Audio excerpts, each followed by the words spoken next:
আসসালামু আলাইকুম, সবাই কেমন আছেন? আশা করি আলহামদুলিল্লাহ সবাই ভালো আছেন। আজকে নতুন একটি ভিডিও নিয়ে আপনাদের মাঝে এসে উপস্থিত হয়েছি। আপনারা তো দেখতে পাচ্ছেন আমি আমাদের পটলের জমিতে এসেছি, তো বুঝে গিয়েছেন অবশ্যই আজকে পটল সম্পর্কে আপনাদের মাঝে কিছু তথ্য তুলে ধরবো। তো আপনারা জানেন পটল আমাদের দেশে একটি খুবই গুরুত্বপূর্ণ সবজি। সবজির বড় পরিমাণের একটা চাহিদা আমাদের দেশে পূরণ করে থাকে এই পটল। তো আজকে আমাদের পটলের জমিতে এসেছি, মাশাআল্লাহ আলহামদুলিল্লাহ অনেক ভালো পটল হয়েছে। পটলের আমাদের যে সবজি হিসেবে ব্যবহার কিন্তু নানাবিধ ব্যবহার আছে। পটলকে আমরা বিভিন্ন রকম ভাবে খেতে পারি।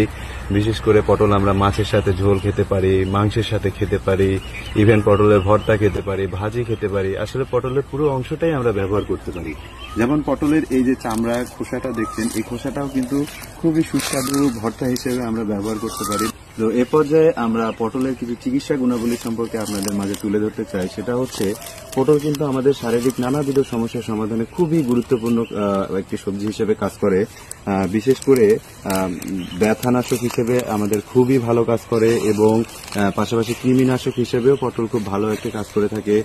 এর পাশাপাশি ডায়াবেটিসের সমস্যা আমরা জানি কাঁচা পটল প্লাস পটলের পাতা আমাদের মানে প্রাথমিক পর্যায়ে যে ডায়াবেটিসটা হয়, বিশেষ করে আমরা যেটাকে টাইপ 2 ডায়াবেটিস মেলিটাস বলে থাকি, এটা থেকে দারুণভাবে মুক্তি পাওয়া যায়। একটি গবেষণায় বলা হয়েছে 28 দিন একটানা পটল খেলে এই ডায়াবেটিসটা পুরোপুরি নিয়ন্ত্রণে আনা সম্ভব।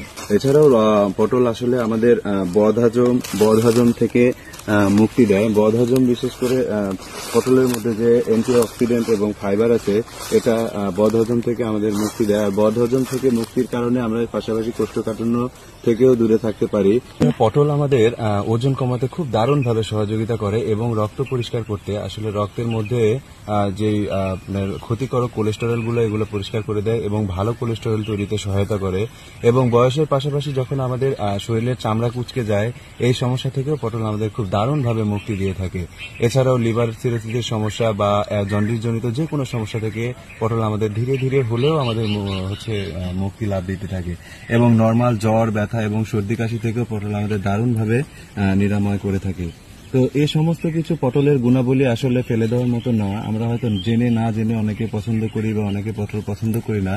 তবে আমরা যদি রেগুলার পটল খেয়ে থাকি তাহলে আমাদের দারুণভাবে অনেক ধরনের রোগ থেকে মুক্তি হওয়ার মতো সম্ভাবনা তৈরি হতে পারে। তো এ পর্যায়ে পটলের গুণাবলী আপনাদের মাঝে তুলে ধরলাম। আপনাদের ভালো লাগলে আমাকে কমেন্টে জানাবেন। তো আজকে এই পর্যন্তই। ধন্যবাদ সবাইকে। ভালো থাকবেন, সুস্থ থাকবেন, আমার জন্য দোয়া করবেন এবং পরবর্তী ভালো সুন্দর ভিডিও যেন আপনাদের উপহার দিতে পারি। আমাকে ফলো দিয়ে লাইক দিয়ে আমার পাশে থাকবেন। Thank you. আসসালামু আলাইকুম।